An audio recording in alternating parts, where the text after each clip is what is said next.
So how the hell did I end up in this place and where did my love of Thailand start? It's actually a great story, and in today's video, I'll share that with you.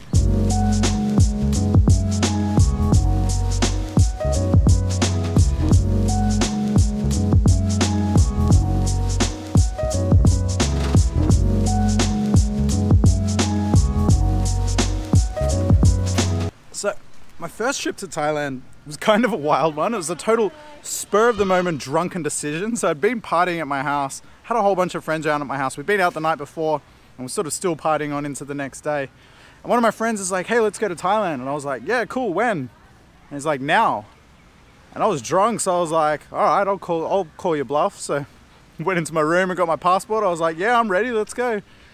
And we went, sort of me and two friends, and we just like completely drunk, just jumped in a cab, went to the airport. I didn't even take a proper bag, didn't have any clothes. It was just like this total crazy decision. So we got to the airport, booked a flight, jumped on the plane. I've passed out at this stage. I'm like out cold on the flight. Anyway, we arrive in Bangkok and the air hostess is like waking me up and I'm like, oh, what's going on? Where am I? And she's like, oh, you're at Bangkok International Airport. And I was like, holy shit, like, I actually had work the next day. I had to like ring my boss from the airport. Oh, it was crazy.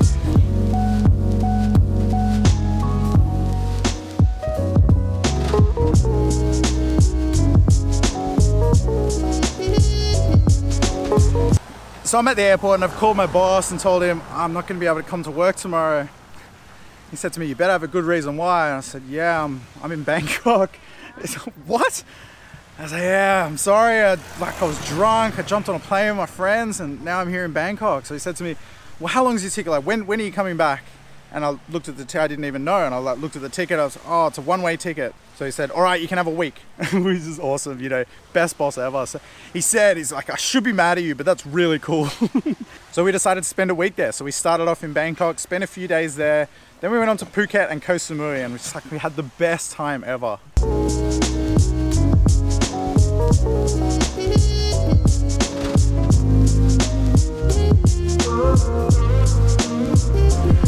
So we hadn't like booked any hotels, we hadn't planned anything, we were just completely winging it.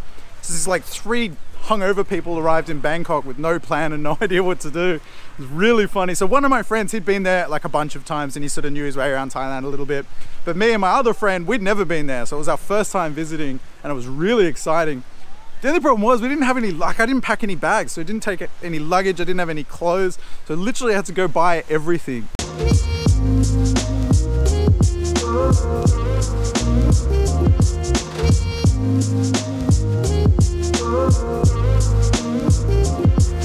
So we've arrived in Bangkok and I'm wearing like jeans and a hoodie because we've left Sydney in the middle of winter and you arrive in Bangkok and it's like hot as hell. So went out to the markets and like go find some clothes. I ended up buying like a Singer t-shirt, like a typical tourist first time in Thailand, and had to buy everything. You know, I had to buy like socks and underwear. Good thing all that stuff is super cheap. So we just found like a little market and bought everything really cheap from there, which is great. Typical first timer here, you know, I had to like fake Rolex, fake Ray-Bans, knock off like all clothes and everything. It's quite funny. I ended up getting most of it stolen off me later that night.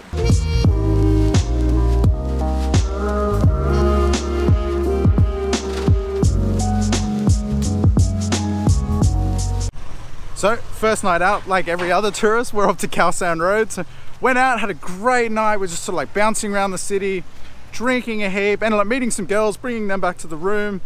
And that's where my things went missing. So wake up in the morning feeling a little rough. I basically only slept on the plane over like the last 3 days or whatever it was. So I was a mess in the morning. Wake up, the girls are gone, that's all good. And I'm like getting ready to go out and I'm like, oh, I can't find my sunglasses. And I'm like, I can't find my Rolex, my knockoff Rolex. And they were gone, the girls took them. It's quite funny. They were probably more disappointed than I was when they found out they were fakes. And they're like terrible, you know, just shitty market ones too.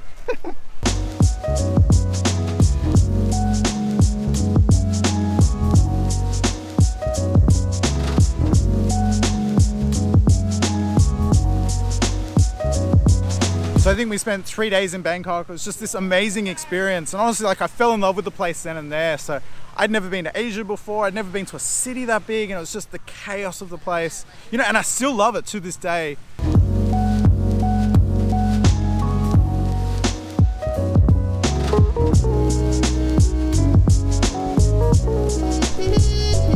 So then next we went to Phuket, and Phuket was awesome. I made like a ton of friends there. Some of them I'm still friends with now. We just like had such a great time. It's going out every night, just drinking the entire time basically, you know, just all day, all night, every day. It was just, oh, it was insane. It was just like one big party. When I got back to Sydney, I was an absolute mess at the end of it all. But it was like the most memorable experience. One of the coolest things I've ever done in my life. Just like this complete spur of the moment holiday.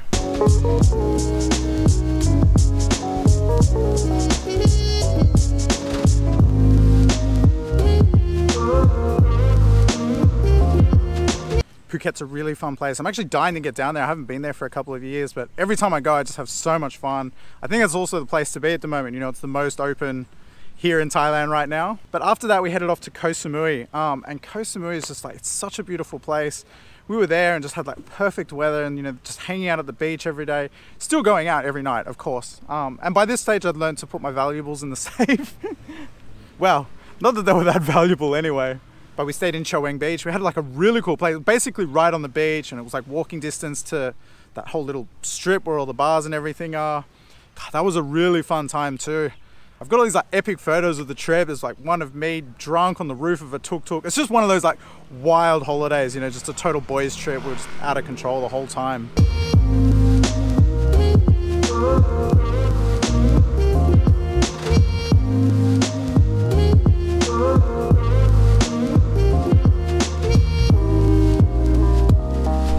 So it was a really fun trip, and it introduced me to travel and travel in a new way that, you know, unplanned basically. We were just kind of winging it, going from city to city and not planning anything. We're just sort of like booking a hotel like a day or two out. And it was a really fun way to travel. And now it's like my favorite way to travel. I find the less you plan, the more fun you seem to have. I just remember being blown away by how cheap everything was. You know, in Australia, if you go out, a beer will cost you 10 bucks in a pub. We're buying beers for like $1 or $2 or whatever. I was blown away. You know, taxis cost nothing here. It's insane. Oh, good times.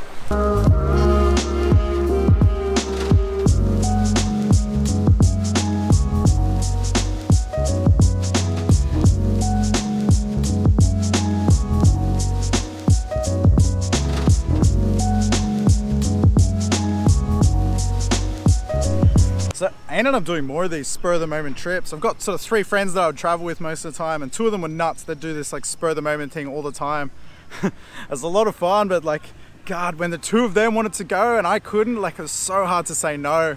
I didn't want to lose my job at this point either. So thankfully, like at that point in my life, like I had a really cool boss that was like super flexible with when I worked and everything. So yeah, I think I went 2 other times just like on a whim. I don't know, like I went once and then it was like I come back to Sydney, and I was in Sydney only like 2 or 3 weeks and then went again. But it's such a good way to travel, you know, when you don't plan anything, you're just winging it, just totally going with the flow, you know, it's total freedom.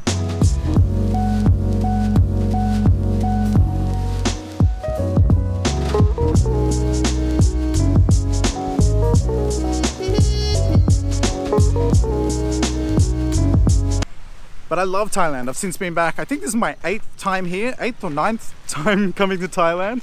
But I love it, and I always wanted to experience living here at some point. It actually came sort of sooner than I'd hoped. But years back, I looked into it. I was like trying to figure out a way that I could come here and live here. I didn't want to be an English teacher, so you know, it was kind of limited for what I could do here. I used to work in hotels, so I was hoping that at one stage I'd be able to get a transfer from the hotel company I was working for over to here, but I ended up quitting before I got to that stage.